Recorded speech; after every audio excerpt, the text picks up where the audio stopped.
자, 6월 25일 신통할 수요 민심열차 세 번째 시간입니다. 오늘도 김남기 박사님과 함께 민심열차 출발해 보겠습니다. 박사님 안녕하십니까? 네, 안녕하십니까? 좀 멋있어지신 것 같아요. 자, 먼저 이번 주 민심은 어떤지 여론조사 결과부터 좀 살펴보겠습니다. 지난주 민주당 이 정당 지지율이 고공행진했지 않습니까? 이번 주 어떻습니까? 예, 지난주에 이 대통령이 G7 정상회의 참석을 했었죠. 그리고 6월 20일에 3년 5개월 만에 코스닥이 장중에 3천을 돌파했고 어제 3,100도 넘어섰더라고요. 예.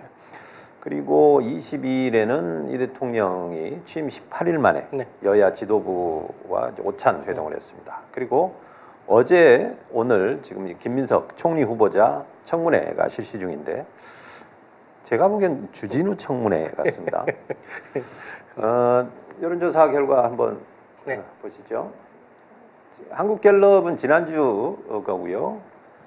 내일 모레 발표가 있습니다. 여론조사 꽃은 정기조사로 안심번호를 이용한 전화 면접 방식과 ARS, 그러니까 과거에 하던 이 두 가지 조사가 이제 동시에 발표되는데요. 전화 면접은 53.7, 그러니까 민주당이, 그리고 국민의힘이 25.2입니다. 그리고 ARS는 57.9, 어마어마하게 정당 지지율이 높습니다. 그리고 국민의힘은 27.1, 그리고 리얼미터는 지금 48.4, 그리고 국민의힘이 31.4입니다. 지금 여론조사 꽃은 지금 30% 격차가 이렇게 크죠. 지지율 평균으로 보면 지난주하고는 큰 차이가 없습니다. 23% 정도 포인트 평균 차이가 나고 있습니다. 자, 다음. 네, 대통령 국정 지지도도 이거 더 올랐습니까? 대통령 국정 지지도? 국정 지지도인데요.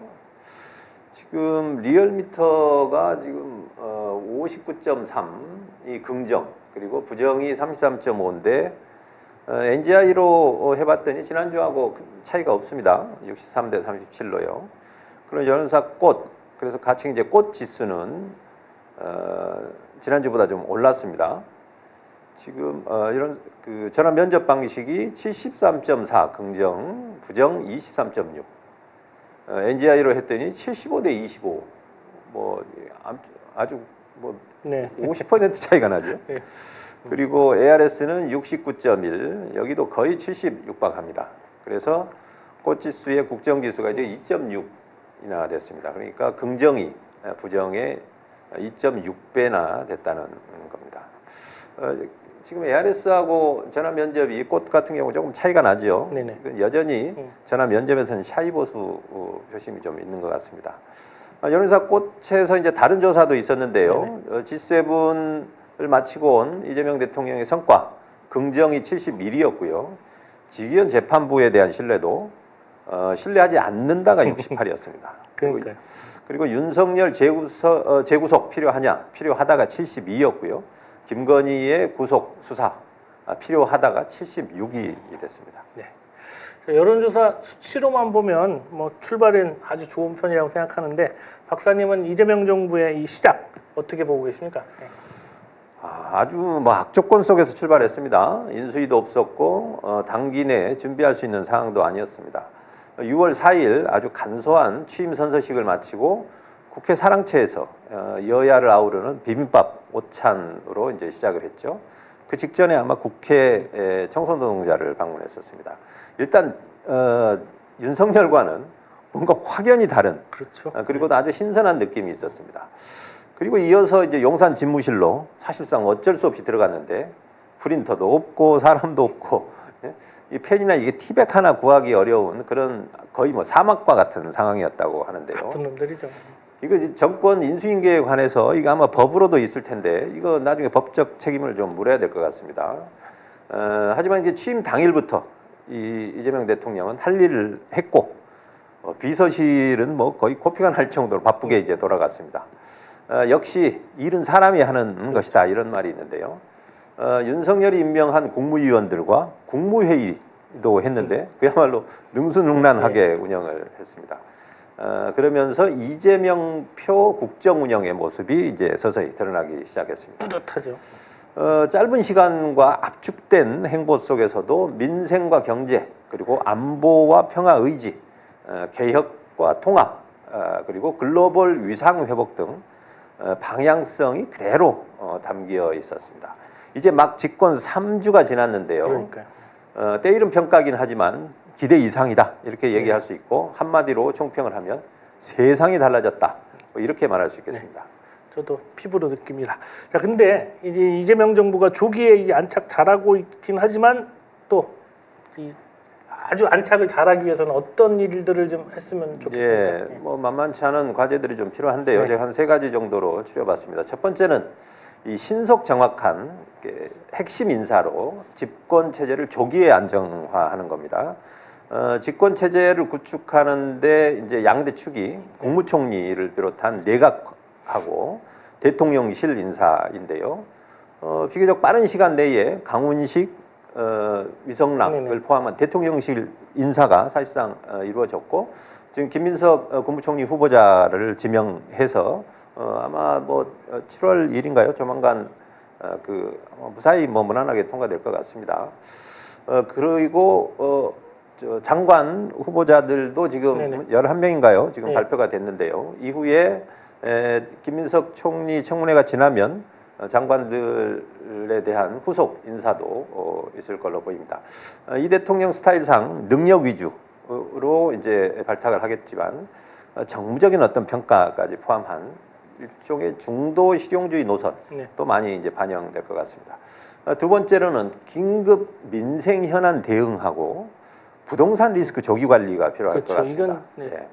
지금 2중 3중의 복합 위기라고 얘기하는데 그 첫 번째 어떤 민생 대응 방안으로 소비 쿠폰, 그러니까 지역화폐라고 얘기하는 네. 이 소비 쿠폰 지급을 통해서 대규모 추경을 일으킬 생각입니다. 그러나 하도 뭐 돈 많이 까먹어서 지금 재정이 넉넉지는 않은 편인데요.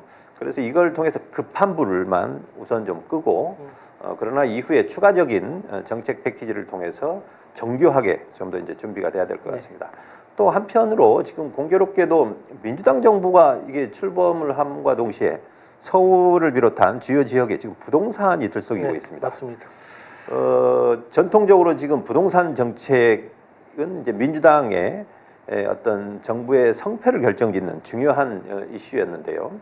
이 부동산 시장이 불안정해지는 것을 아마 이제 조기에 진화해야 될 그런 이제 과제를 부여받은 것 같습니다. 세 번째, 조용하고 효능감 있는 국정농단 청산과 권력기관 개혁을 이제 진행하는 네. 겁니다. 중요하죠. 예, 이게 정리하고 청산해야 될 대상이 어마어마하게 많습니다. 대부분 그런데 이 사안들이 지금 제1야당인 국민의힘하고 매우 밀접합니다. 그렇기 때문에 진상 규명을 하고 사후에 이게 처벌까지 해야 되는데 야당의 이 만만치 않은 반발이 이제 예상이 됩니다. 그리고 지금 감사원, 국정원, 방통위, 경호처 이번에 보셨지만 사실 엉망진창입니다.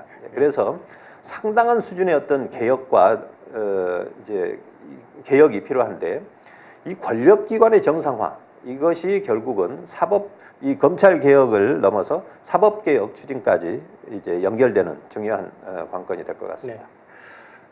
네. 엊그제 아무튼 11개 부처의 장관들이 임명되면서 눈길을 좀 끌고 있는데요. 뭐 민간인 출신의 민간이라고 하긴 좀 그렇지만 국방부 장관 또 현직 기관사가 노동부 장관에 임명되고 또 전직 대통령 윤석열이 임명했던 이 농림부 전 장관이 또 유임되면서 논란이 되고 있기도 한데 첫 내각 인사 이것도 좀 평가 좀 부탁드리겠습니다. 예, 뭐 민주노총 위원장 출신이 김문수의 후임으로 지금 노동부 장관 임명됐습니다. 유임된 송미령 농림부 장관은 제가 볼 때는 뭐 여성목 그리고 충청권목도 이제 반영된 거 아닌가 싶은데 사실 경북 출신의 그 임미애 네, 비례대표. 예, 비례대표의 얼굴이 좀 아른거리긴 했습니다. 예.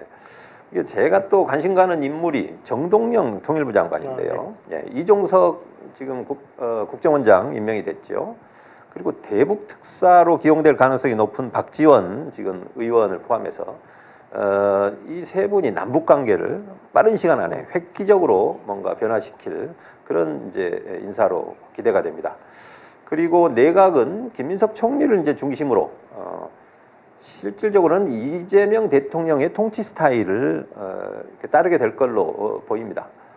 그런데 오히려 앞으로 인선이 될 장관들에 대해서 관심이 훨씬 지금 더 집중이 되고 있는데요. 지금 국회에서는 법사위원장 누구로 할 건지 지금 이제 관심이 높고요. 법무장관, 검찰총장 라인이 어떻게 될 것인지 지금 이 인사에 관심이 어찌 보면 국민적 관심이 가장 높습니다. 지금 법사위원장 후보로 저희 뭐 자체 조사로는 김용민 의원이 압도적으로 높긴 했습니다. 근데 재선 의원이어서 어떤 관행을 깰 수 있을지 의문이고, 그렇지 않을 경우에는 박주민 의원이 지금 보건복지위원장입니다만 자리를 옮길 가능성도 상당히 높아 보입니다. 그리고 예산을 담당하는 이 기획재정부도 비슷한데 국방부 장관과 비슷하게 대개 이제 기재부 관료 출신들이 해왔지 않습니까? 이 부분도 어찌 보면 이 관료 출신이 아닌 그런 어떤 그 전문가들이 기용될 가능성도 지금. 관료 출신 시켜놓으면 꼭 또 문제가 꼭 생기더라고요. 말 안 듣고. 근데 워낙 뭐 흔히 얘기하는 이 거의 마피아 같은 그런 성격이 있어서 아무튼 그걸 극복할 수 있을지 궁금하고요. 그다음에 문체부 장관, 이 부분은 많이 강조했던 K 컨텐츠와 관련 있는 인물이 기용되지 않을까 이렇게 생각합니다. 또 하나는 체육 관련 부서를 체육청으로 좀 독립하는 건 어떨까 하는 의견도 있어서 이번에 과연 실행이 될 수 있을지 좀 봐야 되겠습니다. 그리고 행안부 장관, 국토부 장관 매우 중요한데 여기는 정치인들 출신으로 입각이 되지 않을까 이렇게 생각합니다. 뭐 국회의원들을 많이 데리고 가는 거 아닌지 모르겠어요. 자, 아무튼 민주당 얘기도 살짝 잠깐 하고 마지막으로 넘어가겠습니다.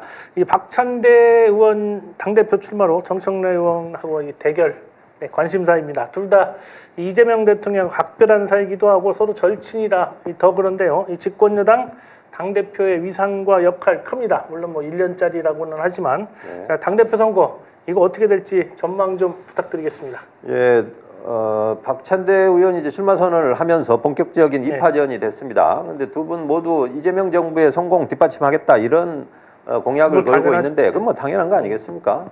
근데 중요한 건 내년 지방선거를 압승을 해야 되는데 거기에 대한 어떤 비전 제시를 해주시면 좋겠고요.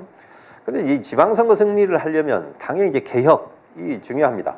자, 그런데 집권 여당이 됐기 때문에 인재풀을 넓히려면 어떤 인재 발굴 시스템도 필요할 테고 과감히 어떤 공천 제도도 개혁을 해야 될 걸로 요구되는데요.